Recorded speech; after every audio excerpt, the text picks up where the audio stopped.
BPSC के पूर्व chairman Atul Prasad, अब तो शर्म भी आता है कि ऐसे पदों पर बैठा व्यक्ति जो लोगों को गुमराह करता हो, जाल फरेबी करता हो और आरोप लगा रहा है अभ्यर्थियों पर। प्रोटेस्ट के लिए एक योजना भी बनाए थे कि बीपीएससी के सामने प्रोटेस्ट करेंगे, और उसके जस्ट पहले जो है धारा 144 लगाएगा बीपीएससी के गेट के पास के 101 महीने तक कि हम रिजल्ट के प्रकाशन में जो है प्रोटेस्ट लोग करेंगे तो उसमें गिरफ्तार किया जाएगा, ऐसे वैसे। अब बहुत सारी चीजें हुई।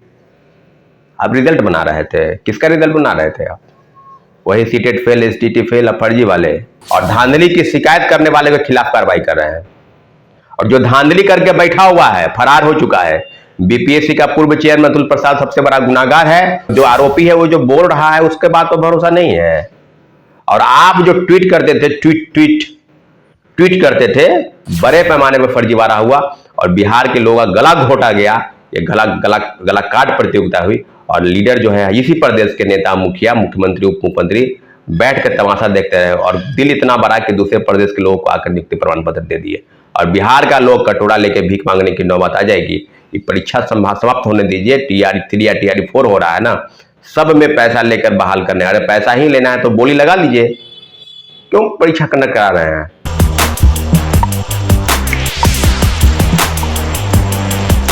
नमस्कार, मैं हूं अनुकुल तिवारी और वॉइस। अब देख रहे थे कि शिक्षक भर्ती परीक्षा सबसे फर्जी परीक्षा मानी जा रही है और छात्र नेता खूब रगड़ रहे हैं इस परीक्षा पर और सीधे बयान दे रहे हैं। सड़क पर उतरने की भी बात कर रहे हैं और हाईकोर्ट के बारे में बता रहे हैं कि अब क्या नया मोड़ आ चुका है। देखिए, आपको भी मालूम है कि जो शिक्षक अभ्यर्थी हैं वो लगातार रिवाइज रिजल्ट की मांग कर रहे हैं, उसके बाद सप्लीमेंट्री की मांग कर रहे हैं, उसके बाद वुमेन रिजर्वेशन की बात कर रहे हैं और उसके बाद अटेम्प्ट की बात की है, डोमिसाइल नीति लागू करने के लिए बात की और बहुत सारे मुद्दे जो है उस पर शिक्षक अभ्यर्थी बात करते हैं। देखिए, हम तो लोकसभा चुनाव में अलग अलग जगह जा रहे हैं, लेकिन शिक्षक अभ्यर्थी की बात बेबाकी से हर जगह दिखा रहे हैं। अभी देखिए, छात्र नेता सौरभ जो है वो क्या कुछ कह रहे हैं शिक्षक भर्ती परीक्षा पर और क्यों कह रहे हैं फर्जी परीक्षा, देश की सबसे फर्जी परीक्षा क्या कह रहे हैं, आप सीधे सुनिए। नमस्कार साथियों, जय हिंद।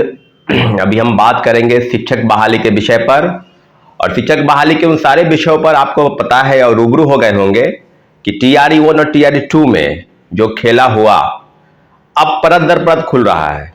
ये जो गला काट प्रतियोगिता हुई, गला काट यानी कहने का मतलब तो मुझे लगता है कि बिहार के विद्यार्थियों का गला कट गया इसमें। क्या सरकार की इस तरह की जो लापरवाही है बिल्कुल अब सामने नहीं आ गई है कि क्या टीआरई 1 और टीआरई 2 में किस तरह का खेल हुआ?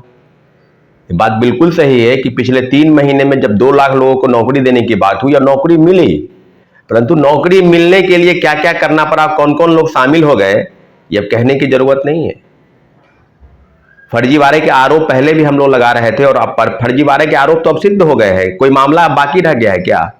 1 to 1 अगर सभी विषयों की बात करेंगे, चाहे डोमिसाइल सर्टिफिकेट की बात करेंगे, चाहे दिव्यांगता प्रमाण पत्र की बात करेंगे, चाहे सबसे बड़ा जो मुद्दा है वो आरक्षण का मुद्दा है और बिहार के महिलाओं और बिहार के पुरुषों को नहीं मिलना चाहिए, उसका लाभ किसी दूसरे प्रदेश के लोगों को मिला।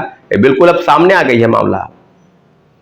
जो ट्विटर मैन थे बीपीएससी के पूर्व चेयरमैन अतुल प्रसाद, अब तो शर्म भी आता है कि ऐसे पदों पर बैठा व्यक्ति जो लोगों को गुमराह करता हो, जाल फरेबी करता हो और आरोप लगा रहा है अभ्यर्थियों पर। गिरिबान सेल में एप्लीकेशन लिया गया बीपीएससी से कि आपकी कोई समस्या है तो आप बताइए, और उल्टे दीवार करने का प्रयास किया गया। लगभग 600 अभ्यर्थी को दीवार किया गया, फिर बाद में उनको खत्म किया गया वो मामले को। टीआरई 2 में जब व्यापक तौर पर धांधली की शिकायत आ रही थी, आपको याद होगा, तो हम लोग प्रोटेस्ट की तैयारी बना, प्रोटेस्ट के लिए एक योजना भी बनाए थे कि बीपीएससी के सामने प्रोटेस्ट करेंगे, और उसके जस्ट पहले जो है धारा 144 लगाएगा बीपीएससी के गेट के पास के 101 महीने तक कि हम रिजल्ट के प्रकाशन में जो है प्रोटेस्ट लोग करेंगे तो उसमें गिरफ्तार किया जाएगा, ऐसे वैसे। अब बहुत सारी चीजें हुई। आप रिजल्ट बना रहे थे, किसका रिजल्ट बना रहे थे आप? वही सीटेट फेल, एसटीटी फेल, फर्जी वाले। अरे कई रोल नंबर तो ऐसे हैं, आपको जान के आश्चर्य होगा, जो परीक्षा में पास नहीं है। औरंगाबाद से एक महिला शिक्षिका का नाम आया है जो पास नहीं है और जो नौकरी कर रही है। 20 लोगों को बाहर किया गया है टीआरई 1 और टीआरई 2 में। औरंगाबाद के जिला शिक्षा पदाधिकारी को बहुत बहुत धन्यवाद। लेकिन और भी जिले हैं, सारे जिले 38 जिले, और उनको क्या है, उनको बाद अलग से जाएगा क्या नोटिस? जब माननीय उच्च न्यायालय के फैसले आए कि डोमिसाइल फर्जी बनाकर लोग बहाल हो गए हैं, सीटेट मामले में 60% मार्क्स आपको चाहिए, लगभग 90। न्यूनतम मार्क्स जो है वो मिनिमम मार्क्स को 90 चाहिए और 84, 85, 83, 89 तक लोग पास कर गए। और बहाल हो गए और पैसे उठा रहे हैं। ये इस प्रदेश की विडंबना है, इस प्रदेश का दुर्भाग्य है कि जो इतने बड़े पैमाने पर धांधली हुई और धांधली की शिकायत करने वाले के खिलाफ कार्रवाई कर रहे हैं, और जो धांधली करके बैठा हुआ है, फरार हो चुका है, बीपीएससी का पूर्व चेयरमैन अतुल प्रसाद सबसे बड़ा गुनाहगार है, उसको जल्द से जल्द गिरफ्तार किया जाए। और जो आर्थिक अपराध इकाई को 3 नोटिस के बाद भी वो जवाब नहीं दे रहे हैं और भागे भागे फिर रहे हैं, तो सर्च वारंट की तो आज बात हो रही है कि कोर्ट से सर्च वारंट लिया जाएगा, फिर जांच की जाएगी। क्या अभ्यर्थियों के जो आरोपी है वो जो बोल रहा है उसके बाद तो भरोसा नहीं है। और आप जो ट्वीट करते थे, ट्वीट करते थे कि चांद पर जमीन खरीदने जैसा होगा, कोई पेपर लीक करा नहीं सकता। एक बात और याद होगा कि क्या बोले थे कि पेपर लीक अगर सामने नहीं आता है मामला, जैसे पेपर लीक अगर वायरल नहीं होते हैं खबरें या वायरल नहीं होता है क्वेश्चन पेपर या आंसर या कुछ भी, तो ऐसा नहीं होता कि पेपर लीक नहीं हुआ, पेपर लीक उसको भी माना जाएगा। तो वही खेल अतुल प्रसाद खेल के चले गए। क्वेश्चन बिना QR कोड लगे उन लोगों के हाथ में मुहैया कराया गया, और उसके बाद सारी चीजें, चाहे वो विशाल चौरसिया हो चाहे विजेंद्र गुप्ता हो, बिल्कुल स्पष्ट कर दिया था कि पेपर जो है हम लोग के पास। और अभ्यर्थियों की जो गिरफ्तारी हुई हजारीबाग की चाक से 270 लोगों की, उन लोगों के पास, सब लोग के पास से जो है बिना QR कोड लगे प्रश्न पत्र मुहैया कराए गए, रटवाए गए। हजारीबाग एकमात्र उदाहरण है, बिहार के कई हिस्सों में लोगों को प्रश्न पत्र देकर, मुहैया कराकर और अलग अलग गाड़ी से, अलग अलग वाहनों से परीक्षा केंद्र यानी एग्जामिनेशन सेंटर पर पहुंचाया गया। क्या यह सही नहीं है? और आज जो विडंबना है कि आपाधापी के दौर में कोई भी लीडर, कोई भी नेता, किसी भी राजनीतिक दल का आपसे सुनने वाला नहीं। मीडिया में बयानबाजी करना बहुत अलग बात है। डोमिसाइल पर तो खुल के नहीं बोलते थे बीजेपी के नेता। अब आज बीजेपी के नेता जो है सरकार में है, दोनों डिप्टी सीएम, उनके पास चुनौती नहीं है। और इस तरह के जो फर्जीवाड़ा हुआ वो तीसरे फेज में फिर उसी तरह का 100 में 60 नौकरी मिल गया दूसरे प्रदेश के लोगों को। आपको याद होगा कि 28,800 नियोजित शिक्षक है। अगर TRE-1 में आपने 94-95 हजार लोगों को नौकरी दिया, उसमें से भी अगर मान लिया जाए कि अगर 40-50 हजार दूसरे प्रदेश के लोग हैं और 28,800 नियोजित शिक्षक हैं जो पहले से कहीं ना कहीं नौकरी में है, तो फिर बिहार के लोगों को नौकरी कितना मिला? ये जो खेल अतुल प्रसाद और के पाठक ने खेला है, इसका भरपाई कौन करेगा? इतना आसान है क्या?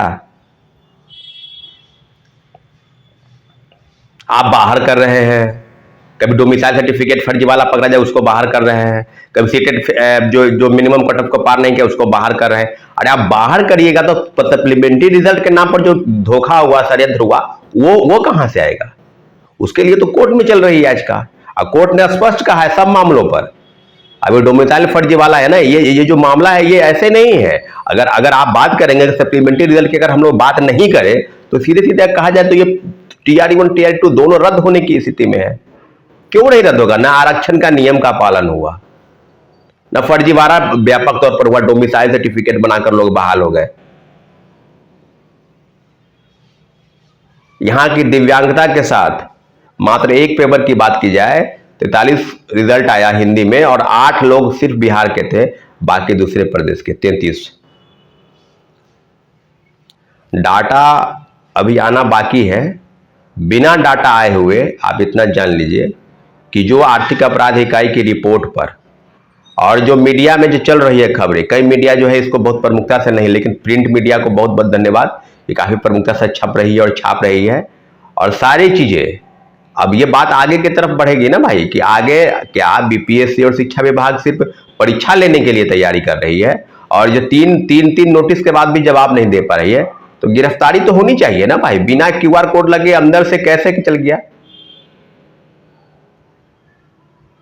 ये कंट्रोवर्सी इस तरह से पैदा नहीं होनी चाहिए। जो चीजें हैं बिल्कुल आप समझ लीजिए कि गुप्त सूचना, और रही बात की कई ऐसी चीजें होती है जो बिल्कुल गुप्त होती है और काफी बीपीएससी को ही पता है कि क्वेश्चन कहाँ छप रहे हैं, सर्वे रूम में जिला से जिला कहाँ पर रखा हुआ है, और इस तरह की चीजें कैसे सामने आ गई, कैसे लोगों को, शिक्षा माफियाओं को, सरगनाओं के हाथ में सारी चीज चल गई जानकारी। कॉन्फिडेंशियल मामला होता है और उसकी जानकारी लोगों के पास कैसे चली गई बिना बीपीएससी के अधिकारियों और कर्मचारियों की मिली भगत के, ये बिल्कुल संभव नहीं है। 66वीं पेपर लीक कांड कह लीजिए या 67वीं में तो बिल्कुल खुल के सामने आ गया था कि बीपीएससी का ही एक अधिकारी है अमरिंदर कुमार और एक और अधिकारी आईएएस अधिकारी, दोनों के साथ साठगांठ करके पेपर लीक करा दिया। और पेपर लीक के बाद जो है कुछ लोगों की गिरफ्तारी हो गई, परंतु सरगना कौन है ये पता नहीं चल पाया। कभी पिंटू यादव तो कभी फलनामा चिलनामा, ये यही सब होगा। अगर इसी तरह से होता रहा तो बिहार के सारी परीक्षाओं में पेपर लीक हो चुका है, कोई बाकी नहीं है। न ये आखिरी है, न पहली है, न ये आखिरी होगी। इसलिए TRE1 TRE2 में जिस तरह का फर्जीवाड़ा हुआ है, हम लोग जल्द से जल्द सोच रहे हैं कि सारे मामलों पर सप्लीमेंट्री रिजल्ट पर तो निश्चित रूप से कार्रवाई होगी और कोर्ट का फैसला आएगा, चाहे TRE1 में हो चाहे TRE2 में हो। लेकिन इतना जरूर है कि हिंदी भाषा के अर्थ का जो खेल खेला गया वो बिल्कुल सामने है। TRE1 में शिक्षक बनने के लिए भाषा का जानकार होना जरूरी है, TRE2 में जरूरी नहीं है।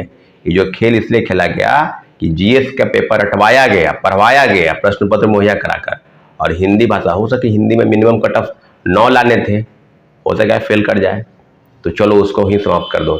ये जो अतुल प्रसाद जो ना टाई लगा के बांधते थे, टाई लगा के आते थे, और मीडिया को, कुछ मीडिया उसके चमचागिरी भी किया है। उस मीडिया को जो आज भी न्यूज बनाने से कतरा रहा है बीपीएससी के अतुल प्रसाद के खिलाफ में, ऐसे मीडिया और एक और छात्र नेता है जो अपने आप को सबसे बड़ा छात्र नेता समझ रहा है, वो घटियापन की स्थिति में जाकर फूल माला पहनाया और फूल माला पहना।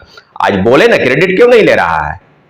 क्रेडिट दे अतुल प्रसाद को कि TRE1 TRE2 में फर्जीवाड़ा हुआ, उसका कौन जिम्मेवार है? उसका जिम्मेवार कोई अगर व्यक्ति है तो वो बीपीएससी का पूर्व चेयरमैन अतुल प्रसाद है। उसको गिरफ्तारी जब तक नहीं होगा, और 3.5 करोड़ रुपया लिया हुआ है एक व्यक्ति से, उस मामले में भी पुलिस जांच कर रही है आखिर क्या सच्चाई है, कहां तक है।